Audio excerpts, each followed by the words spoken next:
Olá a todos, sejam bem-vindos a mais um vídeo aqui da nossa série Game Masters, dedicada aos maiores game designers de todos os tempos e nesta primeira temporada dedicada à figura icónica de Alex Randolph.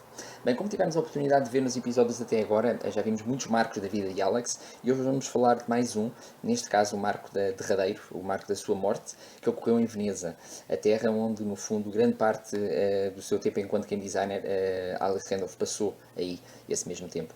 Alex faleceu nos finais de abril de 2004, aos 82 anos, e o seu corpo acabou por ser enterrado sob um cipreste numa ilha perto de Veneza, tendo na sua campa uma menção muito especial a um dos jogos que mais o marcou e que sempre, de que sempre gostou, que foi o jogo Twixt, como criador de Twixt também. Bem, para o legado de Alex continuou, mesmo após a sua morte, e prova disso está o facto de a Studio Jockey ter dedicado o prémio Arquimedes precisamente a Alex Randolph, ele que, no âmbito da sua fundação, a GP Alpha Foundation, tinha criado em 1993 precisamente este prémio, sendo essa sua fundação dedicada à defesa dos direitos dos game designers, o que é um facto muito importante. Hoje vamos então falar do penúltimo jogo de Alex nesta primeira temporada e é um dos jogos que nós mais gostamos. Foi um jogo criado em parceria entre Alex Randolph e Leo Colavini, podemos mesmo dizer o mestre e o seu discípulo, face ao número de jogos que ambos criaram em conjunto, e é um jogo que tem como tema a Ilha da Páscoa. Mas este jogo tem vários elementos inovadores e não é apenas o facto de se tratar da temática da Páscoa, tem sobretudo elementos peculiares como o facto de existirem pedras reais no jogo e ser preciso gerir as pedras reais para se poder ganhar no jogo. Pode parecer estranho como é que pedras reais podem estar num jogo de tabuleiro, mas vão de certeza gostar também desta inovação que é a Ilha da Páscoa. Vejam então o vídeo.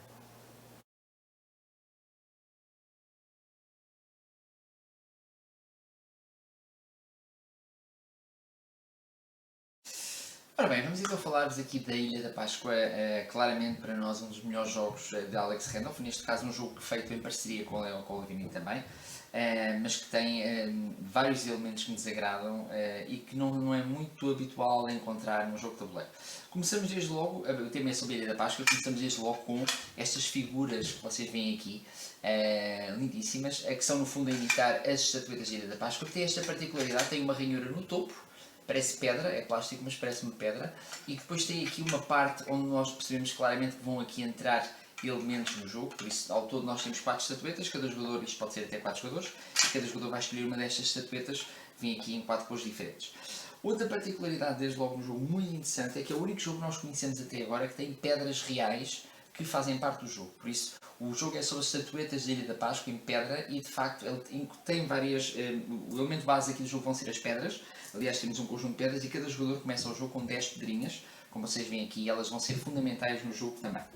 E o jogo processa-se da seguinte forma: a ideia é cada jogador tem uma estatueta e o objetivo é fazer com que a sua estatueta ande até ao extremo do tabuleiro e depois volte a dar a volta novamente e chegue de novo e chega aqui ao templo, que é uma outra zona que está logo aqui a seguir a esta casa da entrada, e fazer chegar lá a sua estatueta. Só que há uma condição muito importante, é porque ao longo do jogo as estatuetas vão receber pedras. Aí já vamos perceber o porquê. E essas pedras vão sendo acumuladas e no fundo as estatuetas vão ficando pesadas. E no fundo o que vai acontecer é a primeira estatueta a chegar ganha, desde que seja aquela que está mais pesada, porque se ela não for a mais pesada, é a segunda estatueta a chegar que vai vencer. Por isso, isto é muito importante, esta condição de vitória, porque os jogadores têm de ir medindo bem se acham que a sua estatueta está mais pesada ou não do que a dos adversários para poderem vencer o jogo também. Bem, outro aspecto importante, então, é que o jogo começa cada jogador com 10 pedrinhas, como vocês veem aqui, e depois o que vai existir ao longo do jogo são cartas que vão servir para fazer avançar as estatuetas. No fundo, coloca-se, vamos imaginar aqui um jogo para 3 jogadores, colocam-se 4 cartas, neste caso 3 mais 1, 4 cartas ficam aqui visíveis e o jogador inicial, vamos aqui imaginar, por exemplo, este jogador, o que faz é escolher uma das cartas. Por exemplo, pode escolher esta aqui que tem 5 pedras. E o que é que ele faz? Tem duas possibilidades. Ou vai buscar 5 pedras e adiciona ao seu conjunto, ou então vai colocar estas 5 pedras nas estatuetas. Só que, ao colocar nas estatuetas, e esse é outro elemento muito interessante neste jogo, por exemplo, vamos imaginar que ele escolhe 5 pedras e vai colocá-las numa das estatuetas. A questão é que ele para avançar das duas uma, ou coloca em si as pedras, mas quem avança são as estatuetas dos adversários, ele pode escolher quais é que avança, ou então para poder avançar a sua, tem de colocar pedras nas estatuetas do adversário. Por isso, Aqui é muito importante perceber, eu coloco pedras na estatueta que não vai avançar. Tem de ser as outras depois que irão fazer o avanço também. Por isso, se eu quero, por exemplo, avançar a minha estatueta, então tenho que pôr pedras no adversário. Se quero fazer avançar os adversários, então tenho que pôr, neste caso, pedras na minha também. Por isso vamos imaginar que este jogador, por exemplo, coloca, é o jogador verde, vamos imaginar, coloca 5 pedras aqui na sua estatueta, já está. Ele não pode avançar, por isso não é esta que vai avançar. Ele escolhe, por exemplo, vamos imaginar, aqui vamos pôr que a branca não joga, por exemplo, ele pode aqui avançar 1, 2, e este aqui pode avançar 1, 2, 3, por exemplo. E ao fazer isso, isto aqui temos sempre de tapar, no fundo ele colocou em si próprio, por isso está a dar peso à sua estatueta, mas são a dos adversários que avançam. Por exemplo, a seguir era outro jogador, esta carta já foi escolhida, agora passamos para outro jogador, ele tem aqui uma carta de 1, de 2, de 1, de 3 e de 4.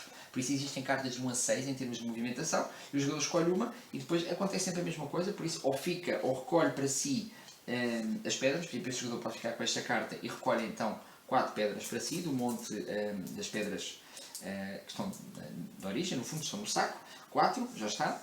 E neste caso passamos para o outro jogador, tem aqui mais duas cartas a escolher, escolhe normalmente a de 3, normalmente os jogadores escolherão a maior. Ele quer, por exemplo, fazer com que a sua avance, por isso neste caso ele pode colocar aqui nos adversários 1, 2, 3. É muito interessante perceber que o jogador escolhe onde vai distribuir as pedras, pode pôr todas no adversário, pode pôr reparti-las, mas isso é importante para poder, porque isso vai permitir no fundo fazer avançar as estátuas, e os jogadores têm de ir controlando qual será a estatueta que tem mais peso. E não esquecendo que as pedras também têm todas dimensões muito diferentes. Reparem, por exemplo, na diferença entre estas duas pedras, nós temos aqui, claramente esta é mais pesada do que esta, e por isso colocar esta não é a mesma coisa que colocar esta. É um jogo muito interessante porque é muito simples, a movimentação é esta sobretudo. Se um jogador calhar, vocês estão a ver que também aqui umas pedrinhas, uns postos que aqui estão, eles estão tanto na ida como na volta, porque esta aqui usa-se para a ida, para este lado, e esta para quando se regressa, permite ao jogador depois fazer um segundo movimento igual àquele que foi feito também. E isto pode ser interessante porque os jogadores vão controlando o caminho e têm de ter muita atenção às pedras que colocam e onde é que colocam. O jogo é apenas isto, mas atenção, o vencedor pode ser o primeiro desde que seja a estatueta mais pesada, senão é o segundo classificado que vai vencer. Um jogo muito, muito interessante, então, a Ilha da Páscoa de Alex Randolph e Leo Colavini. E pronto, é assim a Ilha da Páscoa. Creio que ficou claro o porquê deste ser de facto um dos jogos que mais apreciamos. Desde logo não apenas por causa das componentes do jogo, que são lindíssimas de facto as esculturas, mas também pelo facto da movimentação, obrigar os jogadores a medir bem os passos a dar. E o facto também da vitória do jogo não depender necessariamente de ter sido o primeiro a chegar ao fim, mas do número de pedras que se tem no seu interior da estatueta, é um elemento de facto muito interessante no jogo e que faz com que a emoção exista praticamente até ao final. Bem, por hoje é tudo. Espero que tenham gostado. Voltem connosco então no nosso último episódio desta primeira temporada Game Masters. Fiquem bem e até à próxima.